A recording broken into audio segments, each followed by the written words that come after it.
Filosofía en 11 frases. Lleva más de 50.000 ejemplares vendidos en 2018. Ha sido docente en todos los trayectos educativos: primaria, secundaria, universidad y posgrado.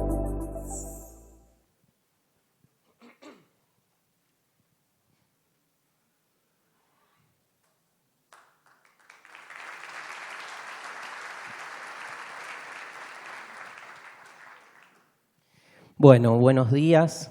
La verdad que agradecidísimo de haber sido invitado a poder compartir con ustedes unas palabras tan temprano. Desde el lugar en el que yo vengo, que es la filosofía, no puedo no empezar diciendo que me siento un extranjero, ¿no? Me siento raro. No es el tipo de lugar en el que yo en general suelo trabajar desde la filosofía, las ideas, que es un poco lo que hacemos en filosofía, pero esta idea de extranjería tampoco, me molesta, porque me parece que un poco pasa por ahí, la diferencia que se puede hacer si uno quiere repensarse a sí mismo. ¿Por qué me considero un extranjero? ¿O por qué la filosofía habla un lenguaje extranjero? Porque la filosofía se sale del sentido común.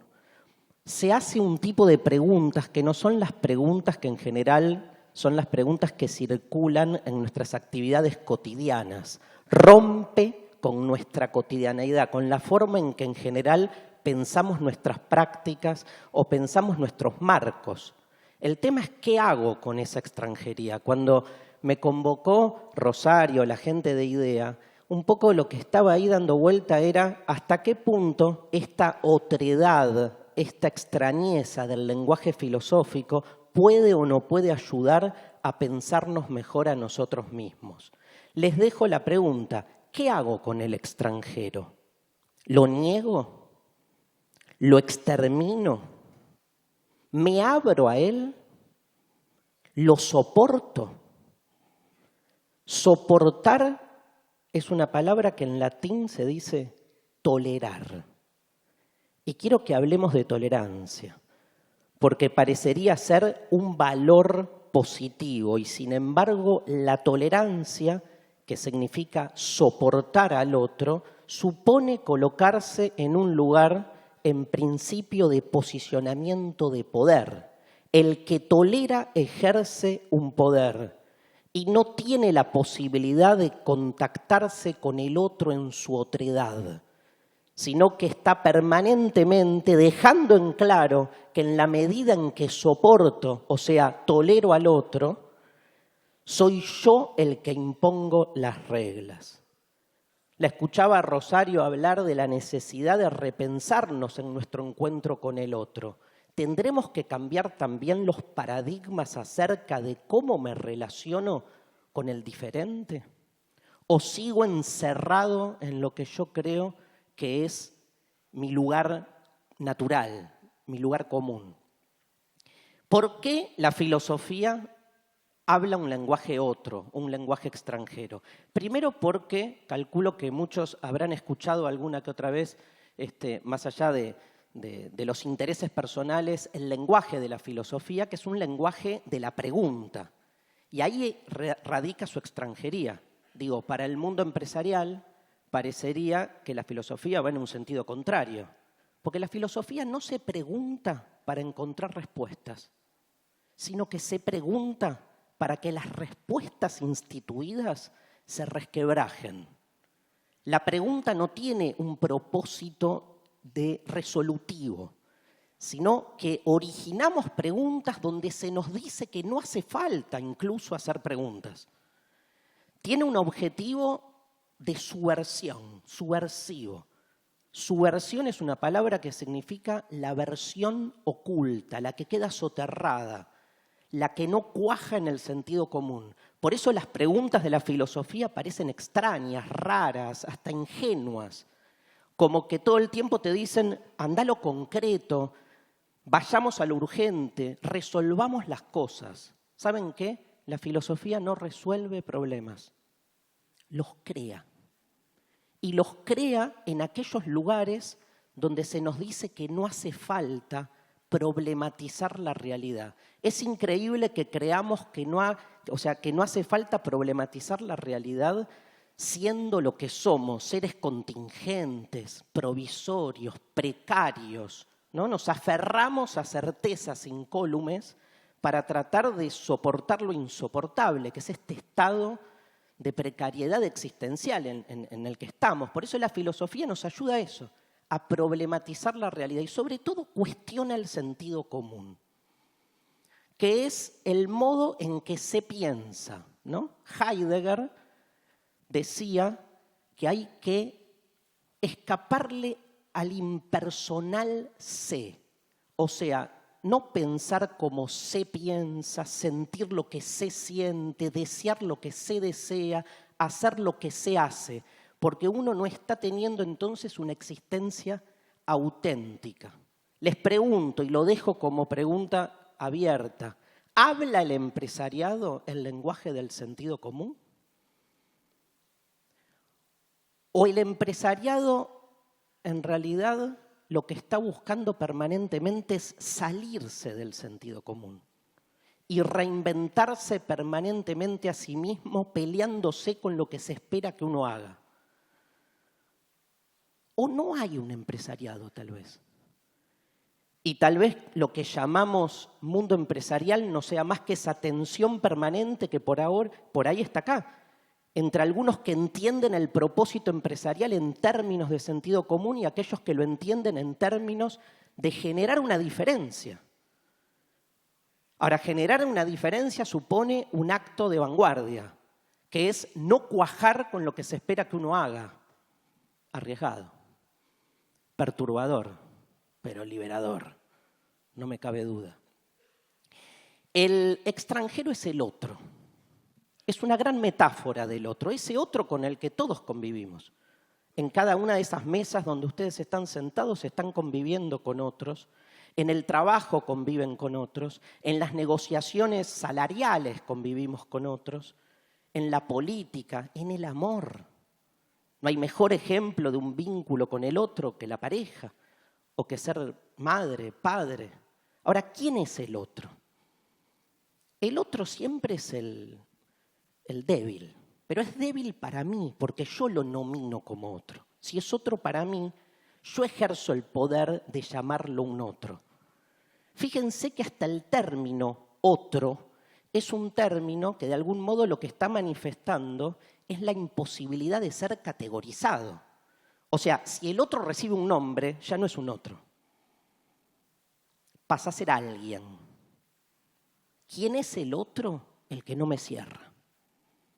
Es otro porque no me cierra, lo ninguneo.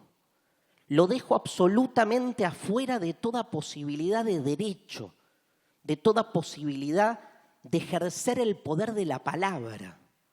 Considero que es tal la diferencia de lo tolerable en relación a ese otro que lo dejo afuera. Si golpea la puerta de mi casa, no le abro.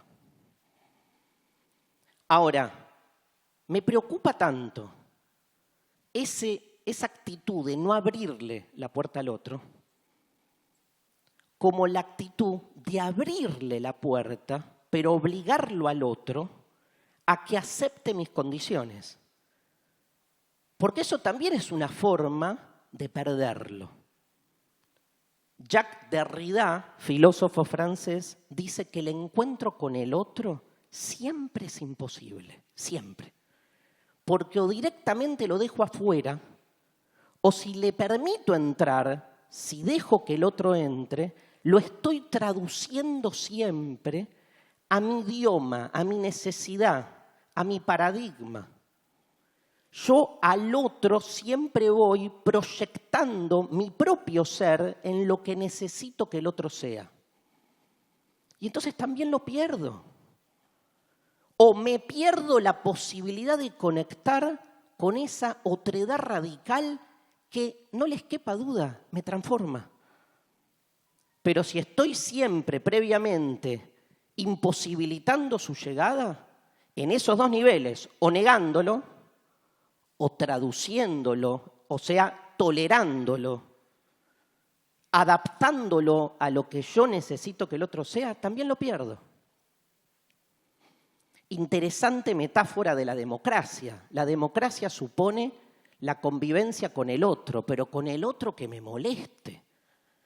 Si la democracia se reduce a convivir con el otro que me cierra previamente, marca un límite imposible. Y entonces deja de ser democracia para ser un club. O sea, hay que bancarla la democracia, incluso en aquellos lugares donde no me cierra. Porque si no me cierra, hay otredad.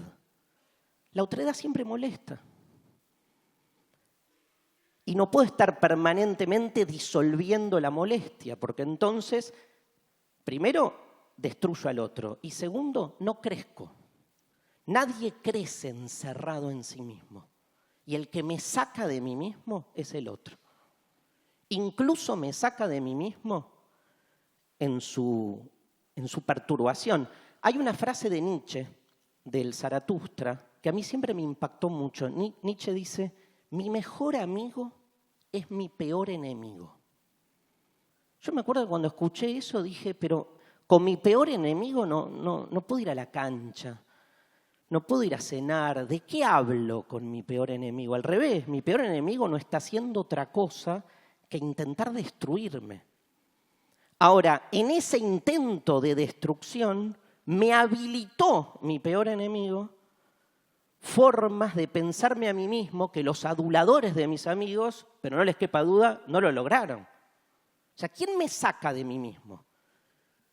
¿El próximo, el prójimo, el cercano o el lejano? Me acuerdo, eran tiempos de discusión del matrimonio igualitario y me tocó estar en una mesa con un enemigo. Yo estaba a favor, él en contra. Me acuerdo que discutíamos. Yo lo único que quería era destruirlo argumentativamente.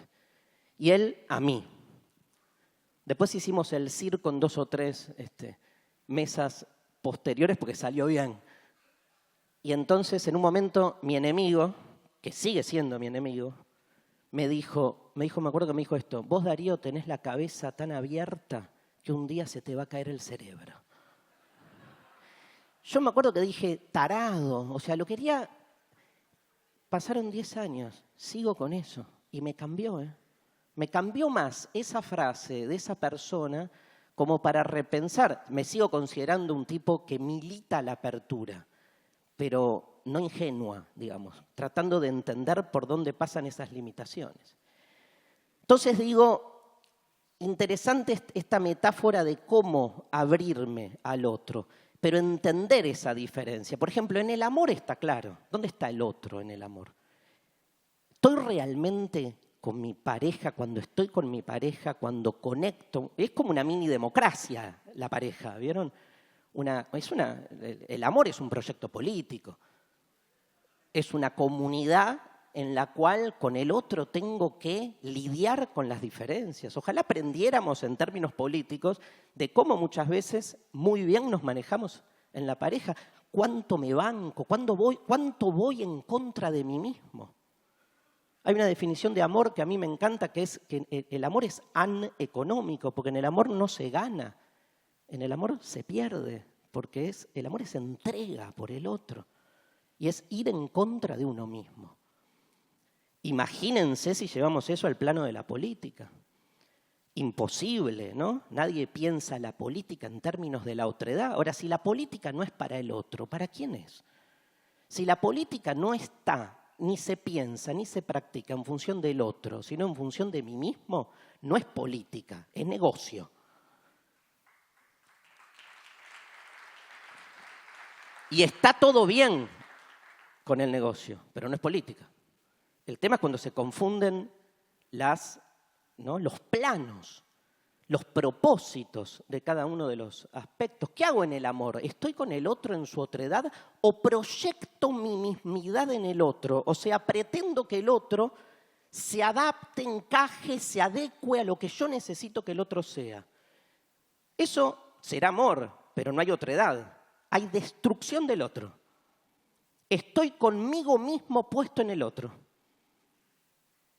Y eso es lo contrario del amor, porque es la disolución absoluta del otro.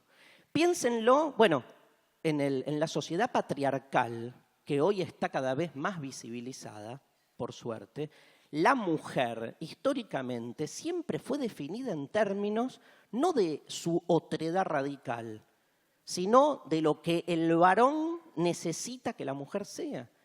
Siempre se define a la mujer en relación al falogocentrismo patriarcal. Ahora, la otredad de la mujer excede lo que nosotros suponemos que es una mujer.